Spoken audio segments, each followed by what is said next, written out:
네, 다음 키워드는 쉬인 레드카드 보도록 하겠습니다. 중국계에 있는 패션 플랫폼 중 하나가 쉬인인데 쉬인이 유럽연합의 소비자 보호 기준을 위반했다라는 판정을 받았다고 합니다. 그래서 6월 말까지 문제 해결을 어떻게 할 건지 제시하지 않게 된다면 매출액을 기준으로 해서 벌금을 부과받을 전망으로 알려져 있는데요. 정확하게 어떤 내용일까요?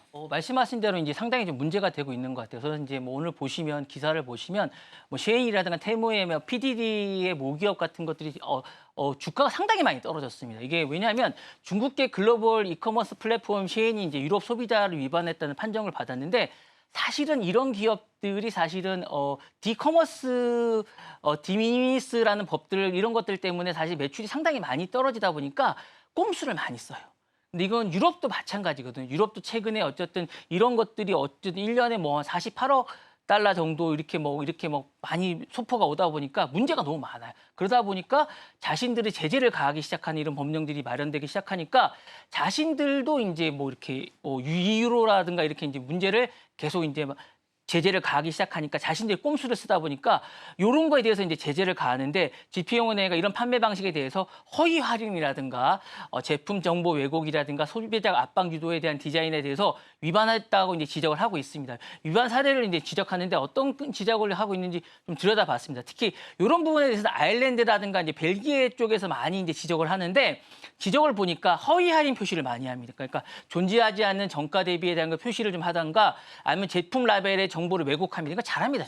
중국들이 이런 거 잘하거든요. 그래서 지금 결제하세요라고 이제 디자인을 한 다음에 구매 유도형 다크 패턴을 사용합니다. 그러니까 원래 있는 거랑 다르게 이제 표시를 하는 거죠. 그렇게 하거나 지속 가능한 주장을 오용합니다. 친환경 마크 근거가 좀 부족한데 이게 원래 친환경이 아닌데 친환경인 것처럼 막 마크를 표시하거나 고객 문의 경로를 차단합니까? 이게 원래 클레임을 하려고 그러면 클레임할 곳이 없어요. 그러거나 아니면 이제 반품을 아예 못하게 하거나 이런 거 잘합니다. 원래 이런 데가. 이렇게 하니까 이런 것들에 대해서 이유가 이제 경고 메시지를 하는 거죠. 이제 그래서 그 어떤 플랫폼도 유럽법을 무시할 수 없다. 이런 거에 대해서 유럽이 상당히 불쾌하게 생각합니다. 그래서 이런 부분에 대해서 얘기를 하긴데 이 기준이 보편적이고 이제 쉐인은 이 기준에 맞게 이제 행동을 해야 된다라고 하고 6월 말까지 이거를 제출하지 않을 경우 벌금을 하겠다라고 얘기를 하고 있고요. 이 부분에 대해서 이제 계속 해야 되고 강력하게 해야 될 것 같은데 사실은 이걸 사실상 이제 매기겠다는 얘기를 하고 있는 거예요. 사실상 거의 지금까지 위반을 했기 때문에 이걸 투명성을 강화해야 되고 최근에 저가 품에 대해서 개혁을 요구하고 있고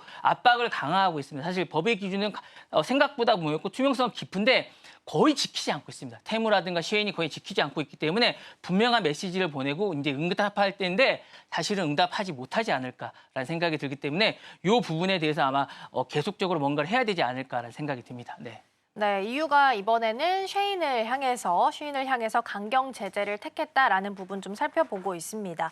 이유는 쉬인을 통해서 글로벌 플랫폼 규칙을 좀 선도해 나가고자 하는 의도가 담겨 있지 않을까 싶고요. 이번 EU 조치가 글로벌 이커머스 규제 강화에 있어서는 어떤 신호를 좀 주게 될까요? 이제 국경을 밝히라는 것 같아요. 이게 사실은 쉐인은 그동안 자신들이 무국적자라는 듯한 약간 이런 것 같아요. 그러니까 디지털 국경이 등장한 게 아닌가라는 생각인데 이커머스 플랫폼은 더 이상 무국적이 아니라는 걸 분명하게 밝힐 필요가 좀 있을 것 같아요. 쉐인은 사실 본사가 국경에 있고 기술 운영은 싱가포르에 있고 글로벌 물류 체계를 쓰고 있어서 규제 피를 이게 약간 피하는 약간 대표적인 주자였다고 볼 수가 있는데 이유는 이처럼 이제 물리적인 본국이 아닌 영업국가법을 정면으로 적용하고 있기 때문에 글로벌 기업에 대해서 이제 디지털 국경을 재정의하기 시작했습니다. 그래서 이 부분에 대해서 이제 글로벌 시사를 이제 하고 있는 거고 우리 땅에서 영업하면 우리 법을 따라야 된다는 명령을 이제 명확하게 하는 게 아닌가라는 거고 이제부터는 책임을 져라. 쉐인을 책임을 져라라고 얘기하는 거고 이커머스 플랫폼이라도 더 이상 무국적이 아니다라고 하고 법의 테두리를 지키라고 얘기하면서 이 법을 벗어나지 말라라고 이제 얘기하고 있는 것 같고요.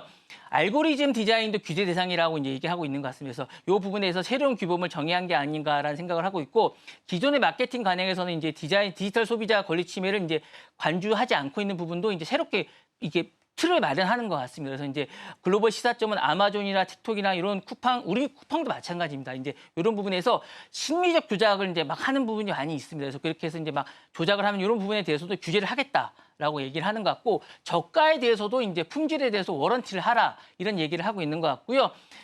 ESG 그린워싱에 대한 초국가적 규제를 신호를 하는 게 아닌가라는 생각입니다. 그동안 셰인은 지속 가능한 패션을 내세웠지만 근거 없는 그린 마케팅을 계속했는데 이 부분에서 이제 그러니까 제재를 하겠다라는 얘기를 좀 하고 있는 것 같고요. 초저가 전략에 대해서도 어쨌든 견제 신호를 보내는 게 아닌가라는 생각이 돼서 가격 경쟁은 무한 가격 경쟁을 하지만 무한 가격 경쟁에 대해서도 어쨌든 워런티를 하라라는 메시지가 아닌가라는 생각이 듭니다.